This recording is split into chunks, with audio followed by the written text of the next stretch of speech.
And by the way, there's one more thing of interest I heard while in the company's reception lobby. And what's that? People were discussing whether one of the bodies found this morning was that of a Hihaku employee. Really? So long as the official haven't revealed the identity, it all amounts to no more than speculation though. Despite that, I have reason to believe Hihaku Soap is deeply involved with the seven mysteries. At the very least, I can assure you, I gathered that much.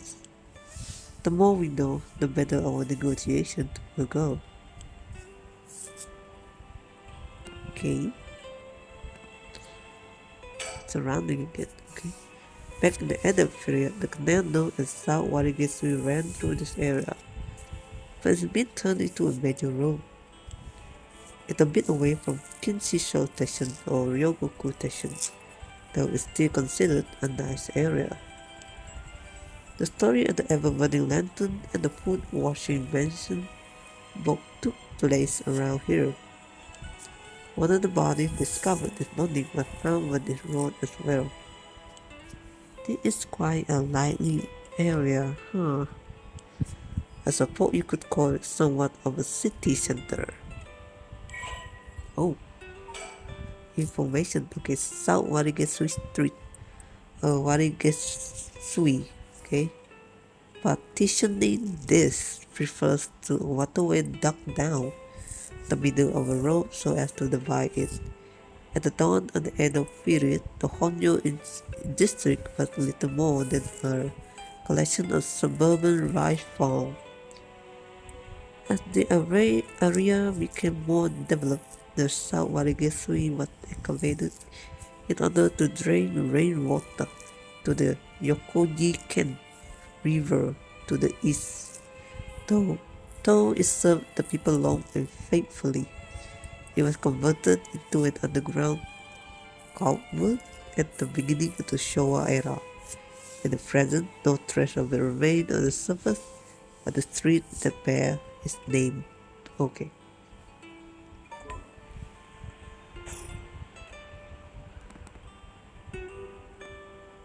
Talk. I can talk. Okay. This is the, you see that building?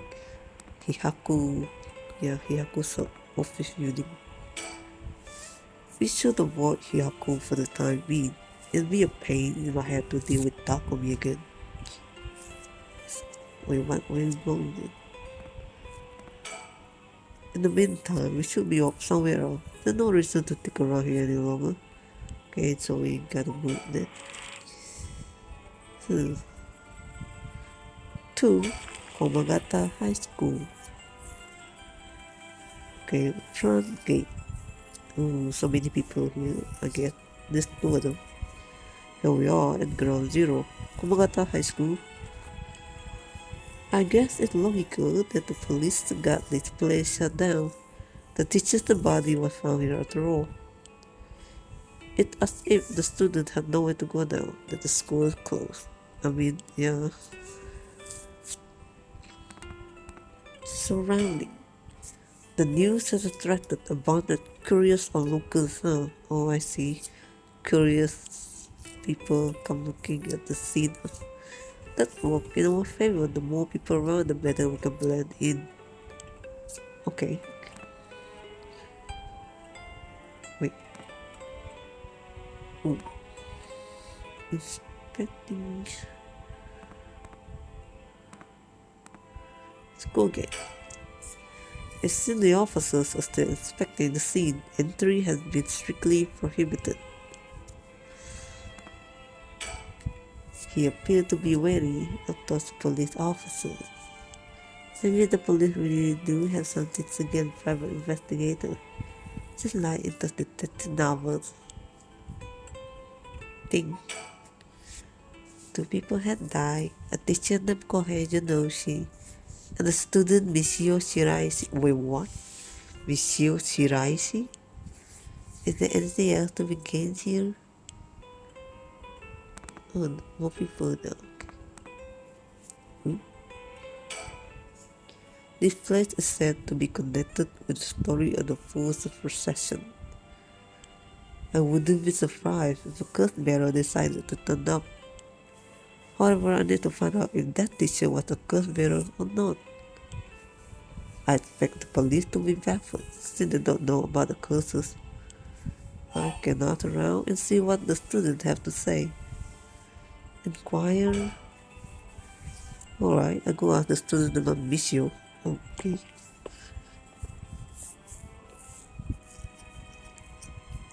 I'm back, ma'am. So, what did you learn? That school kid sure love a good rumor. I was practically drowning in story about Mr. Janoshi and Michio. Most always seemed dubious at best. Not surprising. Most of what I heard was hardly worth a second thought. But there was one story that caught my attention. Oh. Some believe that Michio is the one who killed Mr. Janoshi. What? Really? The story got two pieces of evidence to back it up. One of them wasn't news to me. Apparently, he'd been mumbling that Michio was going to kill him for some days now. A fellow teacher overheard this mumbling and told the student. And then it spread like wildfire. I suppose rumors that you see don't stay secret for long. As for the other piece of evidence, a pigtail girl in the school uniform was seen around school late last night. Pigtail girl. Okay. Go on. Although numerous people claim to have seen the girl, not one of them saw her face. Some were proposing it was Michio brought back to life, or that it was her vengeful spirit. But not like Michio was the only high school girl to wear pigtail. This rumor might have been made up just to fan the flame. But it was true. I want to get a hold of her in order to hear her side of the kidnapping. If she's alive, that'd be ideal. There's still one more thing I should mention. I discovered when Michio lived, a student had a list of student addresses on hand. That is amazing, fine. I believe all the students actually have a copy of said list. It truly worried me how easy it was to obtain what should be confidential information. Imagine what would happen if the information got into the wrong hand. Well, so far it hasn't, though. Sure, I hope it stays that way.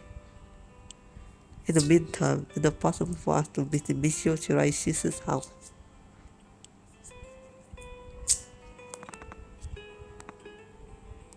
Stop. I can imagine the students are uneasy after learning of the murder. It may do them well to stay home for some time, enough for fear of their safety. The police are probably to wrap up and solving the case to be concerned about the students' mental health. I can see that.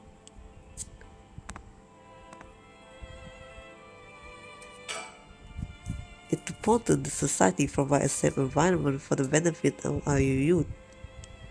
Some school policies could use some rewriting, especially to handling the students' personal information. That's right. I don't want a student being kidnapped on their way back home ever again. I expect criminals to grow more cunning as time passes. There may be time when authority can't keep up.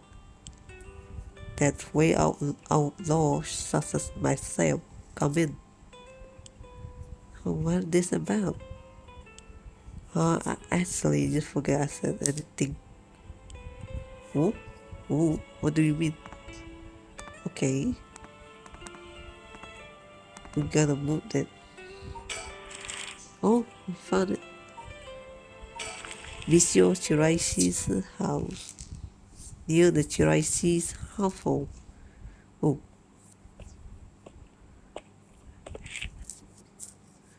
How did it go? I went to visit Michio Shiraishi's family home, however. No one seemed to be there. I got no answer at the door and all the lights were out. It seemed to have been empty for a while now. There was a stack of newspaper out front. Hmm?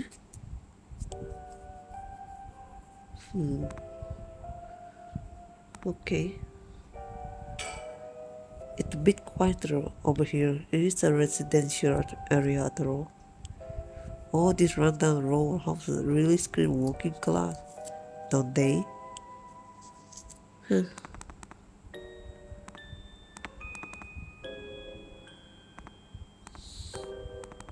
Okay. I don't understand why no one's come to this house, even after Monsieur committed suicide. I wonder if this place is okay. I never liked this messy and cluttered back street. They give me the jitters every time. It's reassuring to have someone as strong and tall and richer accompanying me. He looks on face. I suppose as a detective I used to this kind of thing. Always investigating and catching criminals. I wouldn't be cut out for it. Social connection run deep in working class area like this place, so I decided to talk to the locals. I met a few nice old ladies who were kind enough to give me the scoop. Turned out that Shirai's reputation really went down the dump this past year. Is that so? I'll give you the quick summary. They moved here about 3 years ago. Their previous resident was in the better part of town. Misha's father died in the car accident, leaving behind just the two of them. Misha's mom, Tochiko, now a single mother, relocated here. At first, they got along with their neighbor, many of which were in similar situations, helping and being helped in turn. So far, so good. What happened? Well, as I said, their reputation began to go downhill about a year ago. A man recognized as Tochiko's common-law husband had moved into the household. His name was apparently Kankichiro Iwai. Neighborhood gossip is something else. Somehow everyone knew his name. So what was this Iwai's character? He was apparently a vulgar fellow with a criminal record. He was prone to violent outbursts. The neighbors often heard screams and shouting coming from the home. The neighbor took particular notice of Tochiko's scream pleading with him to not hit Michio. That's terrible. As if that wasn't unsettling enough, every night the neighbor at the weekend to hear an eerie chanting. Through this, the Chirai's standing in the neighborhood plummeted rapidly. Tochiko was often seen covered in bruises and wounds. She stopped responding to her neighbor. She would just turn the other way when greeted.